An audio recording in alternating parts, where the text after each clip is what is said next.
Hello everyone. I'm back with a little bit of a longer video this time about what you could and maybe should do before Endwalker. I've got a lot to cover, so I'm getting right into it. First of all, make sure you are caught up on the main scenario quest and ready to go for Endwalker. This means completing the MSQ and your job and role quests until you have nothing left in your main scenario guide and it says, "To be continued." Keep in mind, the guide will not tell you, but each job has a level 80 quest that you can complete for a title. There's no information released on if you will need to have done the level 80 job quests, but better to finish it properly just in case. Secondly, you should gear up your main job or jobs you'll be playing in Endwalker as best you can. Whether it be crafted gear, tombstone gear, normal or alliance raid gear, or going for best in slot with the Bosder weapon and Eden's Promise Savage raid gear. It's also a good idea to stock up on materia by doing relics or hunt trains. Having decent gear is always a plus when starting a new expansion. This goes for crafting and gathering jobs as well. And yes, of course, this means making sure you've got a damn good glamour ready as well.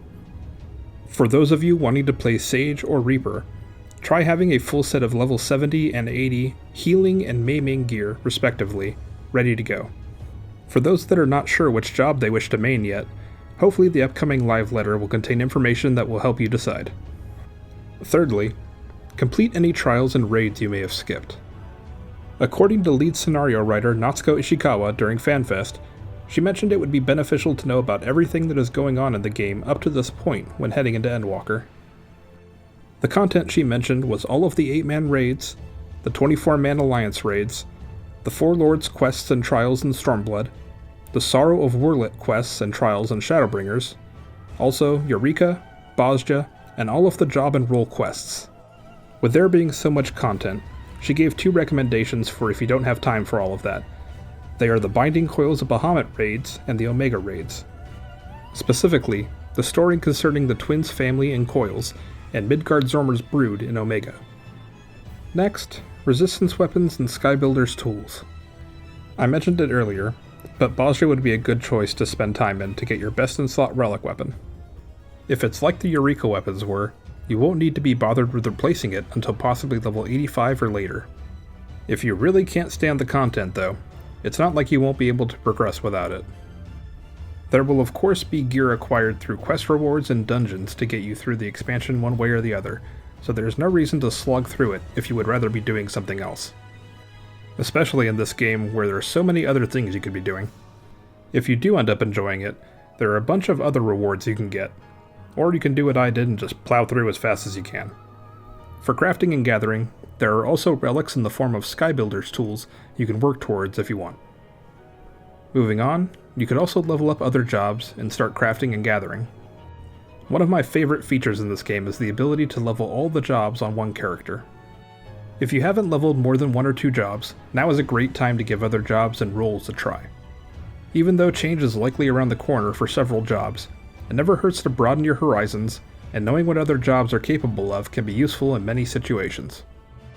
Now we know. And knowing is half the battle. Crafters and gatherers are also good to have. If you invest the time into it, you can make yourself gear, make housing items, minions, mounts, chocobo barding, etc., or sell them to make gil. Next, we have Hildebrand and other side content. If you haven't done it, the Hildebrand questline is a hilarious, wacky series of quests that spans across expansions. It has 4 trials unlocked in it, and it also has some surprise guest appearances by a couple of my favorite characters in the Final Fantasy series. I won't spoil it. It's meant to be funny, lighthearted, insane comedy relief. So if that sounds like a good time, go do it. It also rewards you with some great emotes and minions, and a snazzy glamour. Hildebrand is supposed to be returning in Endwalker, so now would be the time to complete these quests. Aside from Hildebrand, there's tons of other side content you could do.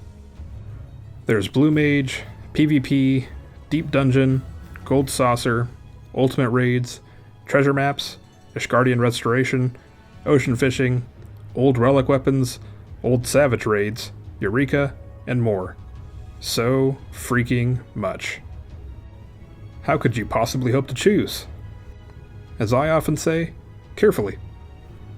We have a little over 2 months until Endwalker, so even if you have a limited schedule, you can feasibly get a few of these done if you focus your efforts, or at least catch up in the MSQ. Now for a couple other items of note. The Final Fantasy IV Pixel Remaster releases on September 8th.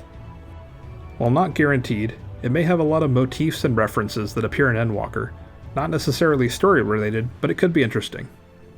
It also looks like there may be nods to Final Fantasy II, 9, and 10, and that's just what we've seen so far. Another upcoming event, be sure to do the Final Fantasy XV crossover event starting September 13th, and stock up on at least 200,000 MGP in the Gold Saucer for the Regalia mount.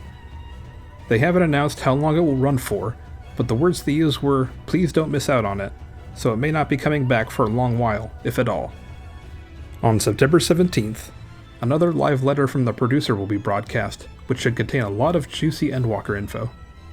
If at all like the pre-Shadowbringers live letter, it will give us an overview of what we could expect in Endwalker content-wise, changes to the systems in the game, like Shadowbringers Summoner pet changes to the role jobs, so we will hopefully see how the healer jobs have been changed, and likely this is when we'll see the job action trailer.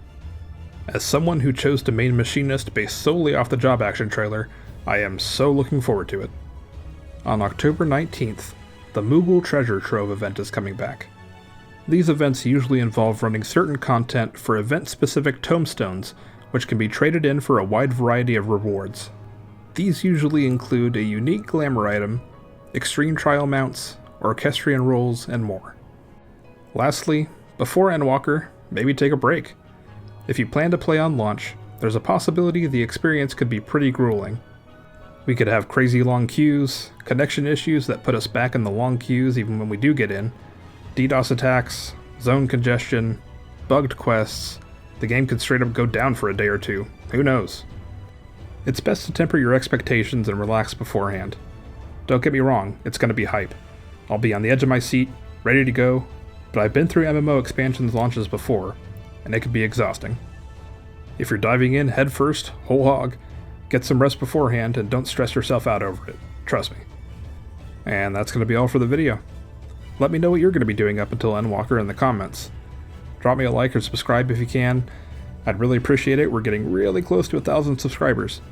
Until next time, Warriors of Light, take care.